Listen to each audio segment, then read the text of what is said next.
అందరికీ నమస్కారం, శుభోదయం. Welcome to profit master. ఇవాళ 7th డిసెంబర్ సాటర్డే. ఇంటర్నేషనల్ మార్కెట్లో లాస్ట్ ట్రేడింగ్ సెషన్ రోజున ఎలాంటి మార్కెట్ మొమెంటం మనం చూసాం. నెక్స్ట్ ట్రేడింగ్ సెషన్ రోజున మన మార్కెట్స్ మీద ఎలాంటి ఇంపాక్ట్ ఉండే అవకాశం ఉంది చూద్దాం ఈ వారాంతంలో. అండ్ లాస్ట్ ట్రేడింగ్ సెషన్ రోజున అమెరికన్ మార్కెట్స్లో డౌ జోన్స్ 0.5% మేర నష్టపోగా S&P 500 0.5% మేర లాభపడింది. అలాగే నాస్డాక్ దాదాపుగా 1% వరకు లాభాలని నమోదు చేయడం చూసాం.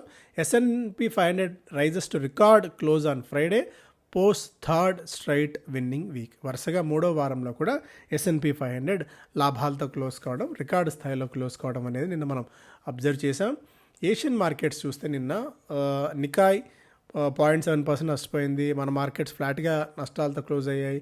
హాంకాంగ్, షాంఘై మార్కెట్స్లో నిన్న 1 నుంచి 1.5% మేర లాభాలు నమోదయ్యాయి.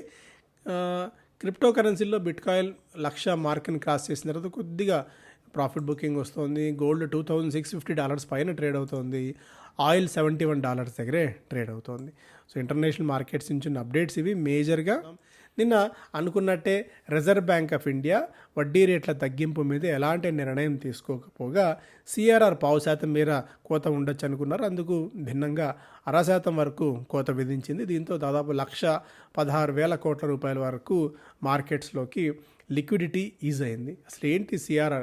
క్యాష్ రిజర్వ్ రేషియో అంటాం. ఆ క్యాష్ రిజర్వ్ రేషియో నిన్న ఒక 50 పాయింట్ల మేర తగ్గించింది. దీంతో బ్యాంక్స్ దగ్గరికి డబ్బులు వచ్చి చేరుతాయి. అంటే కనిష్టంగా ఈ స్థాయి మొత్తాన్ని ఖచ్చితంగా ఉంచుకోవాలి బ్యాంకులు అన్న ఒక నిబంధన ఉంటుంది CRR పాయింట్ ఆఫ్ వ్యూలో. ఆ క్యాష్ రిజర్వ్ రేషియోని ఒక 0.5% మేర తగ్గించారు. దీంతో ఖచ్చితంగా ఇంత మొత్తాన్ని క్యాష్ని రిజర్వ్గా ఉంచుకోవాలి అనుకున్న రేషియోని ఒక 0.5% తగ్గించడం వల్ల దాదాపుగా 1,16,000 కోట్ల రూపాయల వరకు సిస్టంలోకి వస్తుంది. అంటే బ్యాంక్స్ కానీ NBFCs కానీ ఇవన్నీ కూడా ఈ స్థాయి 1,20,000 కోట్ల రూపాయల వరకు లోన్స్ ఇవ్వడానికి స్కోప్ దొరుకుతుంది. దీంతో ఎందుకంటే ఇప్పటికే బ్యాంకులు, ఆర్థిక సంస్థలు లిక్విడిటీ క్రంచ్తో తీవ్రంగా ఇబ్బంది పడుతున్నాయి. లిక్విడిటీ లేక చాలా ఇబ్బందులు పడుతున్నాయి. అందుకే అప్పులు పుట్టడం కానీ లేదా అప్పులు పుట్టినా అవి చాలా ఎక్కువ ఇంట్రెస్ట్ రేట్తో భరించాల్సి వస్తుంది. సో దానికి కొద్దిగా బ్రేక్ పడుతుంది. దీనికి తోడు బ్యాంక్స్కి ఒక 3 నుంచి 5 బేసిస్ పాయింట్స్ మేర మార్జిన్స్లో కూడా మార్జిన్స్ కూడా పెరిగే ఛాన్సెస్ ఉన్నాయి. లాభదాయకత కొద్దిగా పెరిగే ఛాన్సెస్ ఉన్నాయి. GDP పాయింట్ ఆఫ్ వ్యూలో FY 2025కి గతంలో 7.2% మేర వృద్ధి రేటు నమోదవుతుందని అక్టోబర్ నెలలో RBI అంచనా కట్టి ఆ నంబర్ ఇచ్చింది ప్రొజెక్షన్. ఇప్పుడు ఆ ప్రొజెక్షన్ 6.6%కి తానే తగ్గించింది. అంటే 0.5% పైగా జీడిపిలో కోత ఉండొచ్చు అని చెప్పి. ఇన్ఫ్లేషన్ 4.5% ఉంటుందని భావించారు. అది 4.8%కి పెరగబోతోంది. But at the same time finance minister మాటల ప్రకారం Q2 growth fall not systematic slowdown. So ఇది సిస్టమాటిక్గా జరిగిన స్లోడౌన్ అయితే కాదు, మళ్ళీ 3వ క్వార్టర్లో పుంజుకుంటాము. ఈ లాస్ట్ ఏదైతే కోల్పోయిన మొమెంటం ఉందో ఆ మొమెంటాన్ని తిరిగి 3వ క్వార్టర్లో అందుకుంటామని చెప్పి ఫైనాన్స్ మినిస్టర్ అయితే చెప్తున్నారు. The growth number is not necessarily going to be badly affected. There are good chances for India to remain the world's fastest growing major economy. So అందులో ఎలాంటి సందేహం లేదు. వరల్డ్స్లో ఫాస్టెస్ట్ గ్రోయింగ్ ఎకానమీ. ఈ స్థాయి నెంబర్స్ని అందుకునే ధైర్యం ప్రపంచంలో ఏ దేశానికి కూడా చేసే పరిస్థితి లేదు. అంత మొమెంటం ఎక్కడ ఏ కాంటినెంట్లో కూడా లేదు, మన ఇది తప్ప. And LG electronics India files IPO papers to raise 15,000 crore, దాదాపు 15,000 కోట్ల రూపాయల వరకు IPO ద్వారా సమీకరించేందుకు LG ఎలక్ట్రానిక్స్ సిద్ధమైంది. సో ఇంకా పూర్తి స్థాయి డేటా మనకి అంటే ప్రైస్ ఏంటి, ఎప్పుడు, అవన్నీ డేటా మనకు వస్తుంది. 5th లార్జెస్ట్ IPOగా చెప్పుకోవచ్చు. హుందాయ్, LIC, పేటిఎం, కోల్ ఇండియా తర్వాత ఇంత పెద్ద మొత్తంలో IPO ద్వారా సమీకరిస్తున్న కంపెనీ. దాదాపు 1,00,000 కోట్ల రూపాయల వాల్యుయేషన్తో IPOకి వస్తుంది LG ఎలక్ట్రానిక్స్. సో LG గురించి మళ్ళీ మనం ప్రత్యేకంగా చెప్పాల్సిన పని లేదు. రెఫ్రిజిరేటర్స్, వాషింగ్ మెషిన్స్, ఓవెన్స్ వీటిలో మార్కెట్ లీడర్గా ఉంది. 2nd largest in AC and top 2 in televisions. ఏసీలో 2nd ప్లేస్, అలాగే టెలివిజన్స్లో 2nd ప్లేస్ని సంపాదించుకున్న కంపెనీ ఇది. దాదాపు ఇండియాలో 777 బ్రాండ్ షాప్స్ని ఆర్గనైజ్ చేస్తుంది.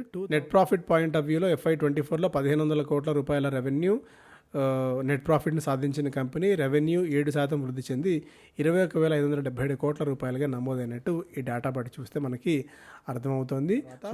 New high for luxury realty as Gurgaon penthouse sales at 190 crores. So గుర్గావ్లో ఒక పెంట్ హౌస్ డిఎల్ఎఫ్ చెందిన అల్ట్రా లగ్జరీ పెంట్ హౌస్ 190 కోట్ల రూపాయలకు అమ్ముడైందట. The deal was registered on December 2nd and the company paid 13 crores as stamp duty. ఒక software కంపెనీకి చెందిన director Rishi పర్తి అని ఆయన దీన్ని తీసుకున్నారు. 190 కోట్ల రూపాయలు పెట్టి ఒక పెంట్ హౌస్ 16,000 కోట్ల రూపాయల 16,000 స్క్వేర్ ఫీట్లో ఉన్న ఇది. CEAT to buy Michelin's off highway tyre business Camso for 1905 crores. ఈ ట్రాన్సాక్షన్లో ఈ గ్లోబల్ ఓనర్షిప్ని కూడా తీసుకోబోతుంది ఈ బ్రాండ్కి సంబంధించి. అలాగే శ్రీలంకలో ఉన్న 2 మ్యానుఫ్యాక్చరింగ్ యూనిట్స్ని కూడా సియట్ చేజిక్కించుకుంటుంది మిషెలిన్కి సంబంధించి. దాదాపు 1905 crores డీల్ ఇది. ఆఫ్ హైవే టైర్స్ ఇప్పుడు ఎలా అయితే బాలకృష్ణ ఇండస్ట్రీస్ చేస్తుందో బీకేటీ, సో దానికి సరిసమానంగా దానికి పోటీగా కూడా ఈ ఆఫ్ హైవే బిజినెస్ టైర్ బిజినెస్ని సియట్ చేజిక్కించుకుంది 1905 crores.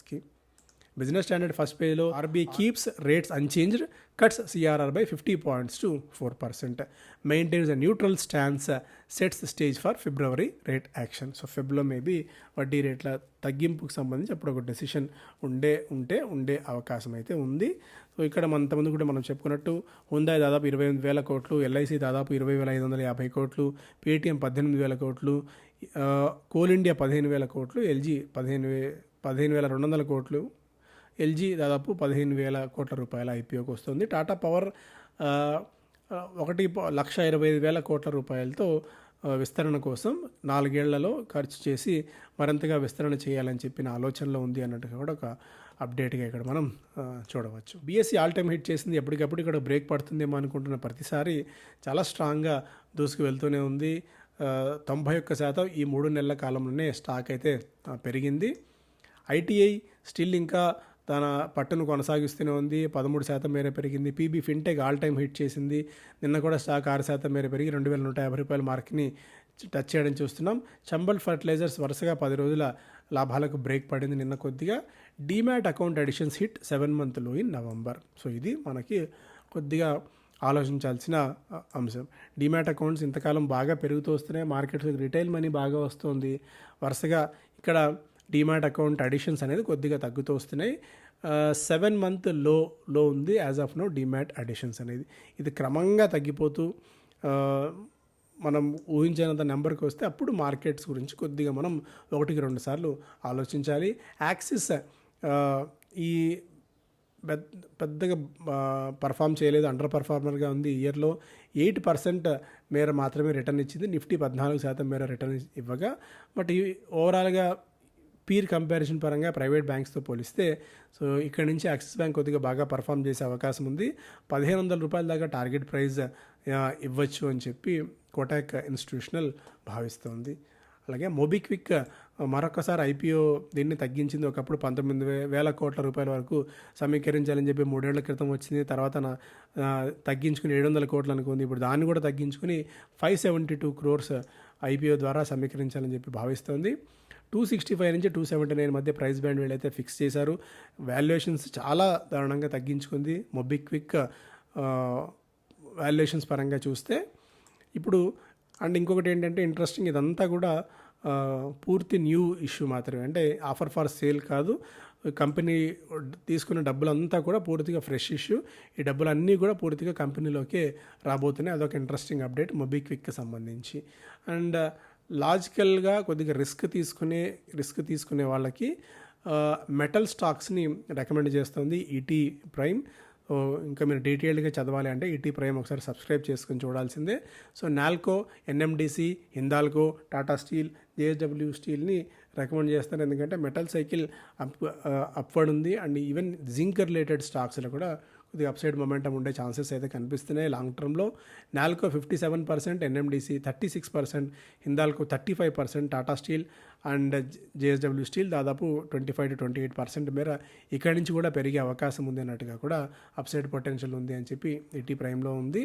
అలాగే కన్సిస్టెంట్గా స్కోర్ ఇంప్రూవ్ చేసుకొని స్టాక్ బాగా పర్ఫామ్ చేసే అవకాశం ఉండి బాగా పర్ఫామ్ చేస్తూ వస్తున్న స్టాక్స్ ఇవి. అలాగే వివిధ బ్రోకింగ్ కంపెనీస్ అనలిస్టులు కూడా బై రికమెండేషన్ ఇస్తున్న స్టాక్స్ ఇవి. అందులో కజారియా సిరామిక్స్ 30 మంది అనలిస్టులు బై రేటింగ్ ఇస్తున్నారు. దీనికి ఇక్కడి నుంచి కూడా 50% అప్సైడ్ పొటెన్షియల్ ఉంది అని చెప్పి ఈటీ ప్రైమ్ సూచిస్తుంది. దాదాపు 18,000 కోట్ల రూపాయల మార్కెట్ క్యాప్. ఆయిల్ ఇండియాని 18 మంది అనలిస్టులు రికమెండ్ చేస్తున్నారు. ఇది కూడా 63% ఇంకా అప్సైడ్ పొటెన్షియల్ ఉంది అని చెప్పి 77,000 crores ఆఫ్ మార్కెట్ క్యాప్. వినతి Organics 39%, CCL products 30% almost, Bikaji 21% మేర అప్సైడ్ పొటెన్షియల్ ఉంది అని చెప్పి. సిసిఎల్ ప్రొడక్ట్స్ గురించి మనం అనేక సందర్భాల్లో చాలాసార్లు మాట్లాడుకున్నాం. చాలా లోయర్ లెవెల్స్ నుంచి కూడా స్టాక్ చాలా స్ట్రాంగ్గా పెరిగింది. సో ఇవి ఈ వారాంతంలో ప్రధానమైన వార్తలు. Thank you so much.